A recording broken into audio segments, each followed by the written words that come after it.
எனதன்பு மேச ராசிக்கார நேயர்களுக்கு எனது இனிய வணக்கங்க. நம்ம இன்னைக்கு வீடியோ பதிவுக்குள்ள முழுமையா போறதுக்கு முன்னாடி முருகரை மனதார வணங்கிட்டு வீடியோ பதிவுக்குள்ள போகலாங்க.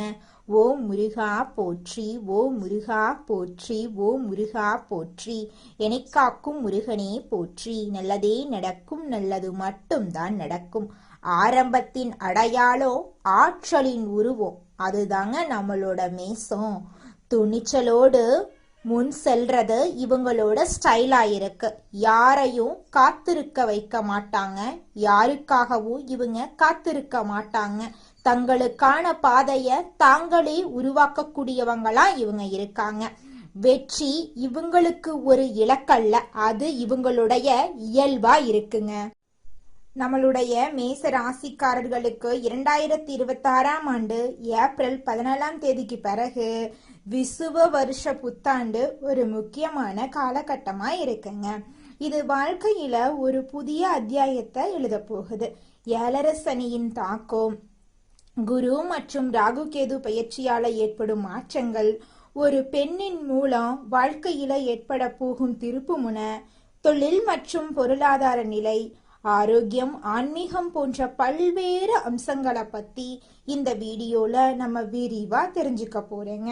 2026ஆம் ஆண்டு ஏப்ரல் 14ஆம் தேதி பிறக்கக்கூடிய விசுவ வருஷ புத்தாண்டு மேச ராசிக்காரர்களுடைய வாழ்க்கையில பெரிய அதிசயத்தை ஏற்படுத்த போகுது. இது ஒரு ரகசிய செய்திங்க. இதுவரை அனுபவித்த கஷ்டங்களுக்கு விடையெல்லாம் கிடைக்க போகுது. கர்ம சக்கரம் ஒரு முக்கியமான புள்ளியை எட்டி இருக்குதுங்க. சனி பகவான் கும்ப ராசியிலிருந்து மீன ராசிக்கு இடம் பெயர்ந்துள்ளார். இதனால மேச ராசிக்கு ஏழரை சனியின் முதல் கட்டமான விரய சனி தொடங்கிருச்சு. சனி பகவான் கர்ம வினைகளுக்கு ஏற்ப பலன்களை அளிப்பாரு. இந்த புத்தாண்டு பிறக்கும் போது சனி பகவான் விரயஸ்தானத்தில் அமர்ந்திருப்பாரு. சனி பயிற்சியின் தொடர்ச்சியாக ஒரு பெண்ணின் மூலமா உங்க வாழ்க்கையில ஒரு பேரின்மை வெளிச்சத்துக்கு வரும். அந்த உண்மை ஆரம்பத்தில் மனதை பிளப்பது போலவே அல்லது கண்ணீரை வரவழிப்பது போலவே இருக்கலாம். ஆனா அந்த வழிதான் உங்களை அடுத்த கட்டத்துக்கு அழைத்து செல்லும் மருந்து அமையும். அந்த பெண் உங்கள் உறவில் இருப்பதாக இருக்கலாம், எதிர்பாராத ஒரு அந்நிய பெண்ணா கூட இருக்கலாம். ஆனால் அவர் சொல்லும் ஒரு வார்த்தை உங்கள் வாழ்வின் திசையவே மாத்திரும். 2026ஆம் ஆண்டு ஜூன் மாதம் 2ஆம் தேதி நிகழவிருக்கும் குரு பயிற்சியின் தாக்கத்தாலும் நீங்கள் எடுக்கும் முயற்சிகள்ல சில மாற்றங்கள் ஏற்படலாம். குரு பகவான் கடகராசிக்கு போறதுனால சுக யோகங்கள் அதிகரிக்கும். இது உங்கள் தாயார் வலியுறவுகளில் மேன்மையை ஏற்படுத்தும். வீடு வாகன யோகங்களையும் கொண்டு வரும். அதே சமயம் முதலீடுகள்ல அதிக கவனம் தேவைப்படும். வெளியூர் பயணங்கள் உங்களுக்கு புதிய வாய்ப்புகளை தரக்கூடுங்க. நீங்கள் ஒருவருக்கு உதவி செய்திருப்பீங்க, ஆனா அதே நபர் உங்களுக்கு தெரியாம உங்களுக்கு எதிராக வேலை செஞ்சிருப்பாங்க. இது உங்களின் பலவீனம் இல்ல, இது சனி பகவான் உங்கள் பொறுமைய சோதிக்க வைத்த கர்ம பரீட்சைங்க. மேச ராசிக்காரர்களின் ஜாதகத்துல 12ஆம் இடம் என்பது விரயஸ்தானம், மோட்சஸ்தானம். நீங்க கடந்த காலங்கள்ல செய்த உழைப்புக்கான பலன்கள் இப்போது சுப விரயங்களாக மாறப்போகுது. ஏழரை சனி என்பது உங்களை பயமுறுத்துவதற்காக அல்லங்க, உங்களை செதுக்குவதற்காகவே வருது. நீங்க மற்றவர்களை முழுமையாக நம்பி ஏமாந்த காலங்கள் இனி உங்களுக்கு விழிப்புணர்வை கொடுக்கும். ஒரு நபர் உங்களை சோதனைக்கு உள்ளாக்குவார், ஆனா அதன் மூலமா உங்க உண்மையான பலம் என்ன அப்படிங்கறது உங்களுக்கு தெரிய வரும். நீங்கள் மௌனமாக துன்பத்தை அனுபவித்த நாட்களுக்கு பலனாக இப்போது உங்களுக்கு மனமுதிர்ச்சி கிடைக்க போகுது. சனி பகவான் உங்களை நிதானமாக செயல்பட வைப்பாருங்க. அந்த நிதானமே உங்க வெற்றிக்கான சூட்சமாயிருக்கும். யாரை நம்பணும், யாரை தவிர்க்கணும் என்ற ஞானம் உங்களுக்குள்ள தானாகவே பிறக்குங்க. இனி என்னால மற்றவர்களுக்காக என்ன அழித்து கொள்ள முடியாது, எனக்குன்னு ஒரு எல்லை வேண்டும் என்ற அந்த ஒரு எண்ணமே உங்கள் வாழ்க்கைய மாற்றும் விதையா மாறிடுங்க. தேவையற்ற அலைச்சல்கள் அதிகரித்தாலும் அது உங்களுக்கு ஒரு புதிய அனுபவத்தை தருங்க. உங்கள் உதவி தேவைப்பட்ட போது மட்டும் உங்களை தேடி வந்தவங்க இனி உங்கள் வாழ்க்கையிலிருந்து மெதுவாக விலகிடுவாங்க.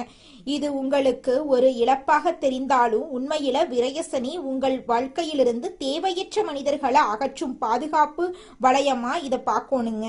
இந்த புதிய மாற்றத்திற்கு ஒரு பெண் கருவியாக இருப்பா. அவள் சொல்லும் ஒரு சிறிய செய்தி உங்கள் மனதிலே பல காலங்களாக பூட்டி கிடந்த ரகசிய கதவுகளை திறக்கும். ஜோதிட ரீதியாக பார்த்தா மேச ராசியின் ஜாதகத்துல சந்திரன் ஒரு முக்கியமான காரணியாக இருக்காரு. சந்திரன் அப்படின்னா மனம் மற்றும் உணர்வுகள்.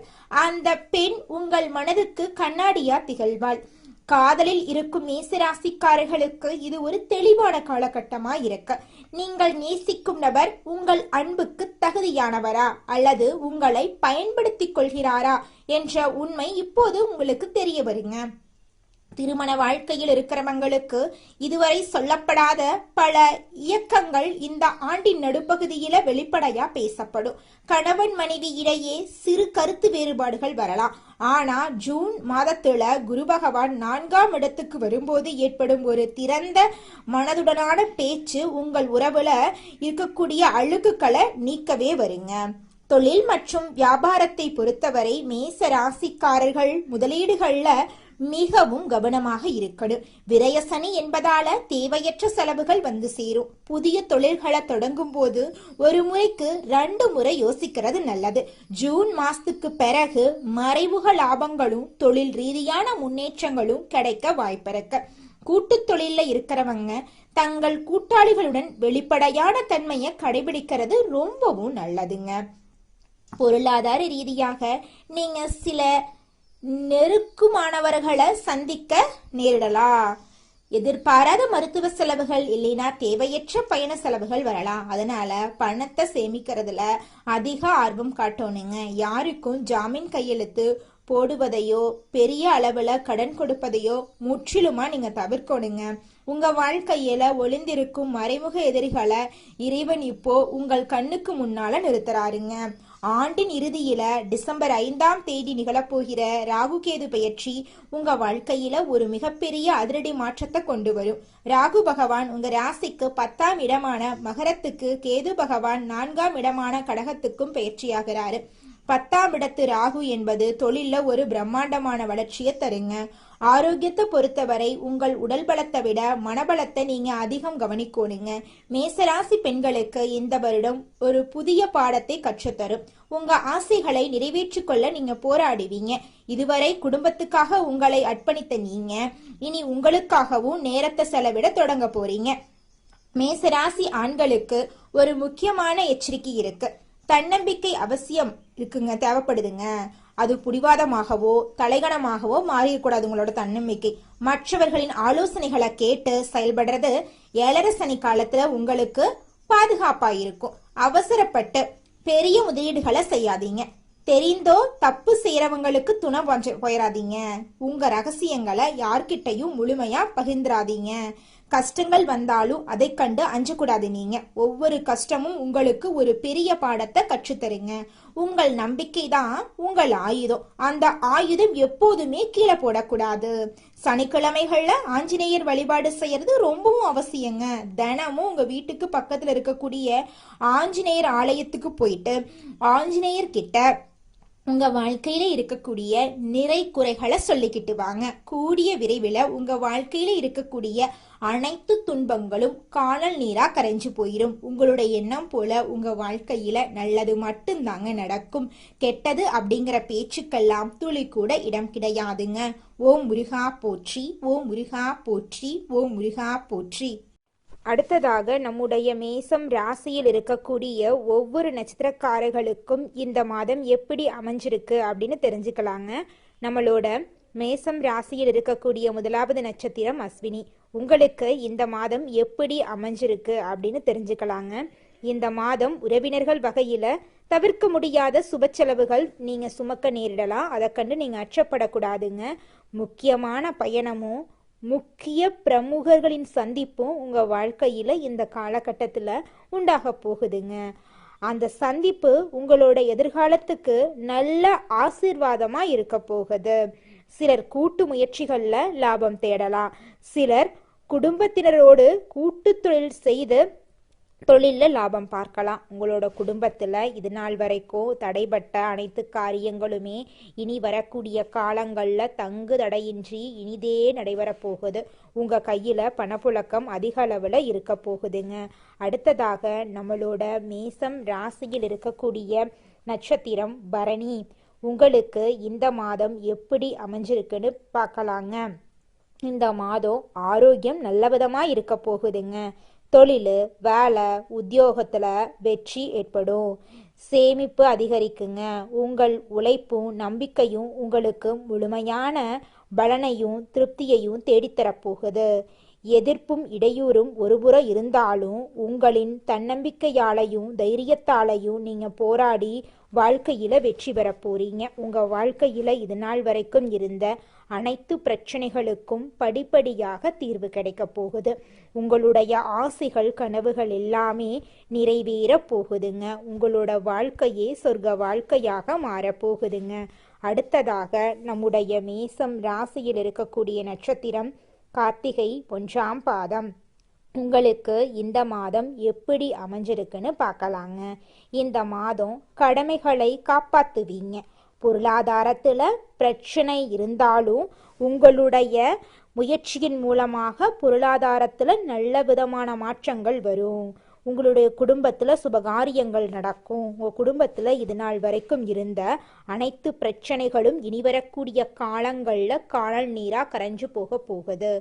உங்களுடைய மனக்கவலைகள் மறைய போகுது. மனசுல ஒரு தெளிவு பிறக்க போகுது. உங்களுடைய உடல்நிலை ஆரோக்கியமாக இருக்க போகுதுங்க. திருமணம் ஆகாதவங்களுக்கு திருமண தடை நீங்கி உங்களுக்கேற்ற சரியான வாழ்க்கை துணையோடு திருமணம் நடக்க போகுதுங்க. நல்லதே நடக்கும். நல்லது மட்டும்தாங்க நடக்கும். கந்த சஷ்டி விரதம் இருந்து முருகனை வணங்குனீங்கன்னு வச்சுக்கங்க, உங்கள் வாழ்க்கையில் இருக்கக்கூடிய அனைத்து பிரச்சனைகளும் குறைஞ்சு போயிடும். வாழ்க்கையில் அமைதி ஏற்படும். மனசில் அமைதி உண்டாகும். இந்த உலகத்தில் யாருங்க கோடீஸ்வரன்? கோடி கோடியா பணம் வச்சிருக்கிறவங்களா, பிடிச்ச உணவுகளை சாப்பிட்றவங்களா, பிடிச்ச உறவுகள் கிட்ட பேசுறவங்களா? இதுல யாருமே கோடீஸ்வரன் கிடையாதுங்க. யார் ஒருத்தவங்க நோய் நொடி இல்லாம மனக்கவலை இல்லாம நிம்மதியா தூங்குறாங்களோ அவங்க தாங்க இந்த உலகத்திலேயே சிறந்த கோடீஸ்வரன். அப்பேற்பட்ட கோடீஸ்வரன் ஆகக்கூடிய யோகம் உங்களுக்கு இந்த மாதம் அமைஞ்சிருக்குதுங்க. உங்க வாழ்க்கையில இனி வரக்கூடிய காலங்கள்ல கவலை கண்ணீர் அப்படிங்கிற பேச்சுக்கெல்லாம் துளி கூட இடம் கிடையாதுங்க. இது நாள் வரைக்கும் உங்களுடைய மனசில் இருந்த மனக்கவலைகள் எல்லாம் இனி வரக்கூடிய காலங்கள்ல காணாம போகுதுங்க. நீங்க சந்தோஷமான ஆரோக்கியமான வாழ்க்கைய இனி வரக்கூடிய காலங்கள்ல வாழ போறீங்க. உங்க வாழ்க்கையில சந்தோஷம் நிலைச்சிருக்க போகுதுங்க. எதையும் சமாளிச்சு குறுகிய காலத்துல வாழ்க்கையில முன்னுக்கு வரக்கூடிய திறன் கொண்ட மேசம் ராசிக்கார அன்பர்களே, இந்த மாதம் எதையும் சமாளிக்கும் திறமை உண்டாகும். அடுத்தவங்களோட செய்கை உங்களுக்கு கோபத்தை ஏற்படுத்தலாம். அதனால நிதானமா இருக்கிறது நல்லதுங்க. சொந்த காரியங்கள்ல தாமதம் ஏற்படலாம். சின்ன விஷயங்களால மனநிறைவை அடைவீங்க. எதிர்பாலினரிடம் பழகும்போது கவனம் தேவை. தொழில் வியாபாரத்தில் இருந்த போட்டிகள் எல்லாம் குறைஞ்சு போயிடும். மருந்து, ரசாயனம் போன்ற தொழில்களில் எதிர்பார்த்த லாபம் கிடைக்கலாம்.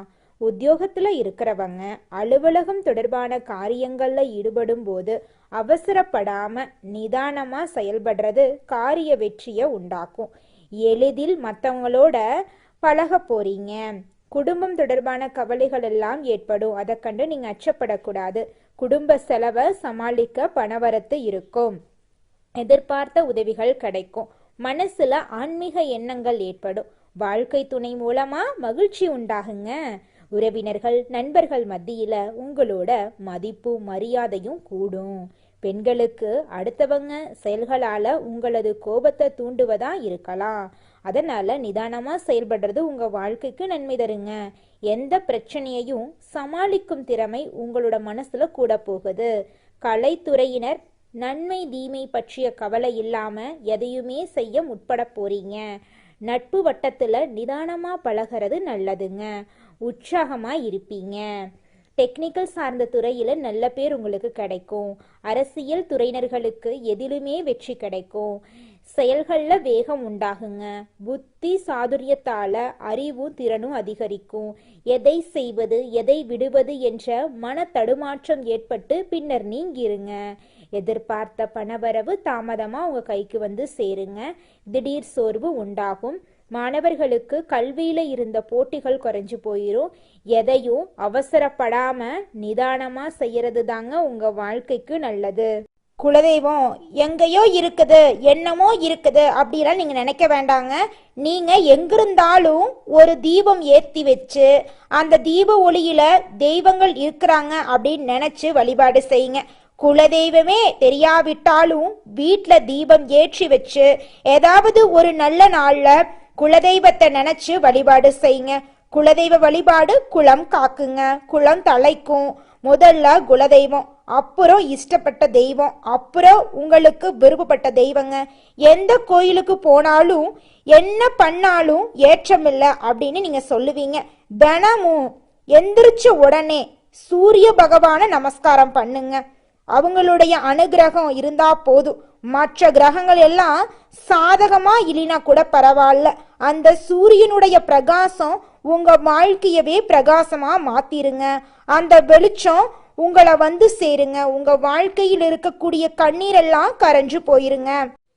உங்க வாழ்க்கையில மேலும் நல்லதெல்லாம் நடக்க நீங்க செய்யக்கூடிய பரிகாரம் என்னன்னு பார்த்தீங்கன்னா, உங்க வீட்டுக்கு பக்கத்துல இருக்கக்கூடிய கண்ணு தெரியாத குழந்தைங்களுக்கு உங்களால முடிஞ்ச உதவிகளை செஞ்சுக்கிட்டு வாங்க. உதவி செய்யணும் அப்படிங்கிறதுக்காக நீங்க லட்சக்கணக்கில் செலவு பண்ணணும் அப்படிங்கிற அவசியம் கிடையாது. உங்களால முடிஞ்ச அளவுக்கு ஒரு பேனா வாங்கித்தாங்க, ஒரு பென்சில் வாங்கித்தாங்க. இந்த உதவியை செய்யறதன் மூலமா உங்க வாழ்க்கையில நீங்க செஞ்ச பாவங்கள் எல்லாம் குறைய போகுது. உங்களுடைய வாழ்க்கையே சொர்க்க வாழ்க்கையா மாறிடுங்க. நல்லதே நடக்கும். நல்லது மட்டும்தான் நடக்கும். நன்றி, வணக்கம்.